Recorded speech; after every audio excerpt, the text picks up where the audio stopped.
to lead this country.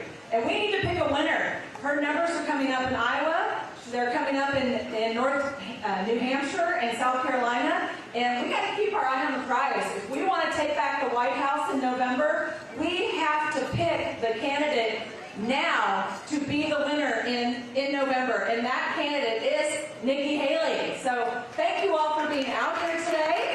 Thank you.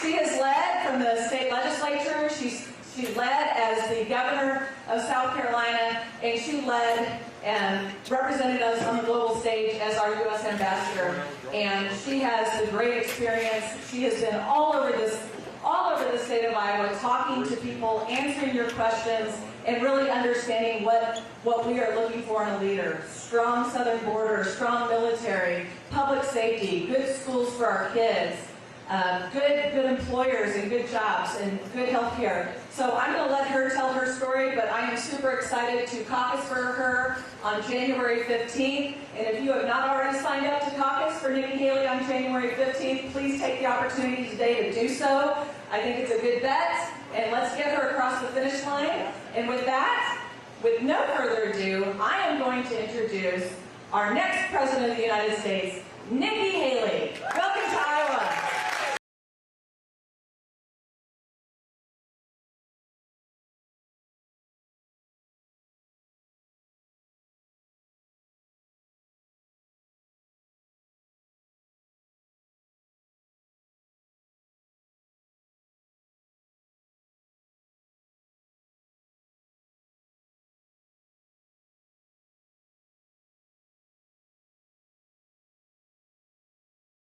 Today, it's good to see all of you.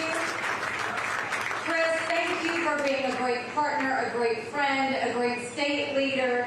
I mean, just someone that I am proud to call a friend. We're going to do this 16 days until the caucuses. So we are getting super excited, and we are excited because we're headed to see the Lady Hawkeyes play after this. I am a basketball mom. So my son all but grew up with a basketball in his hand. And so as he was growing up, we always went to all of his basketball games. And there was a game, I think he was doing like little AAU, or I don't think it was church basketball, I think it was after that. And so I was cheering. I'm that mom, I'm the loud, obnoxious one. And so, right? And so then when he was playing and he was doing his free throws, he had done the first one, he had made it, he was getting ready to do the second one. And you know, it gets real quiet when you're doing that second free throw. And I went and I was like, you got this, Nayland. And he's bouncing the ball. He literally stops bouncing the ball, looks at me, he's like, Mom. I felt that small. Because you know, when your kid calls you out for being obnoxious, you don't get over it. But anyway, so we're super excited to see the Lady Hawkeyes play. What a team they are. What a great coach they have. Caitlin Collins is phenomenal.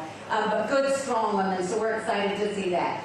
How many of you are here in a town hall setting to see me for the first time? Oh, good. We got a lot of good friends. Thank you for taking the time to come. Well, I'll tell you a little bit about myself. I was born and raised in a small rural town in South Carolina. 2,500 people, 2 stoplights. You couldn't think about doing something wrong without somebody already telling your mom. I grew up playing between a cotton field and a dairy farm. My mom started a business out of the living room of our home. 30 plus years later, it was a successful company. I started doing the books for the family business when I was 13. It wasn't until I got to college that I realized that was child labor.